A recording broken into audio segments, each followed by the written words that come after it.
ezigbo onye Igbo ka m debia n'ebe ọ ya dị nso ifu na ị na-edese ihe a ụfọdụ ga-asị gị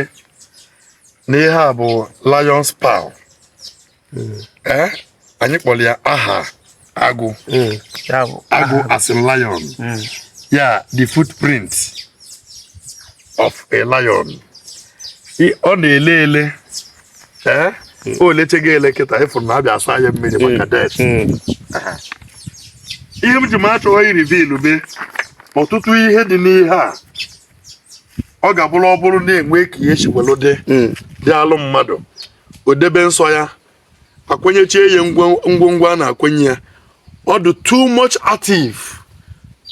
activeness ya dị equivalent to onye ji anụnụ ebe mana ihe meziri nke a ji wee dị iche bụ na nke a dị eriri ụmụaka anụnụ ebe a da anụ akwa nwa ọnụ ha na-akwa ọ na-adọrọ ya ịghọtara ihe anyị na-ekwu osisi okike ji wee jaa nkanụ mma bụ ofu osisi eji anụ ọgwụ dị iche iche condition ọgwụ dị iche iche in a very powerful format ọ na-aga obodo Igbo na-aga ebe ọ bụla ọ na-aga mana ya ha alụchi ya without sending it through the sun ọ na-emove carry through the sun energy and the sun energy na-abụkarị early morning sun and the setting of same because iwu bụ na ya bụ na ụtụtụ na mgbede ụtụtụ na mgbede maka ịnụcha ya dịka o ji kwesị you must be able to look into the sun oge anwụ ọdụbeghị very bright or fierce to the eye ịgwacha ya okwu ịfụọ ya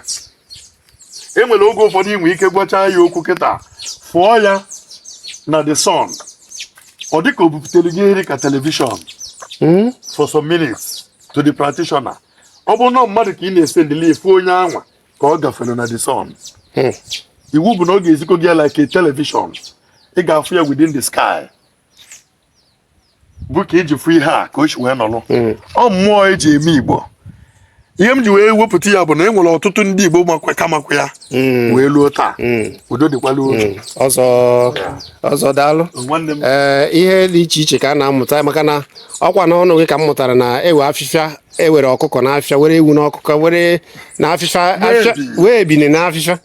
mana ndị dibịa ụfọdụ wee bụrụ na ọ bụ ihe mmụta ihe omimi research a na-ekwu maka ya ndị gboo mere mana emekwa ya na-akụziri ndị otu gị ka research a wee na-aga ka anyị wee were ihe niile dị na be gị a wee mụta ihe maka na dibịa ụfọdụ ewere mgbọrọgwụ na be ha nke a na-ewe mkpa akwụkwọ ka a kwalitebe nke dịbe anyị ọ ga-adịrị gị na ama ọzọ ya gaziere gị daalụ ewere ajụjụ unu chọrọ ịjụ akara ekwentị ọzọ dị n'ihu onyonyo na-ajụbazie ya ka ọ dị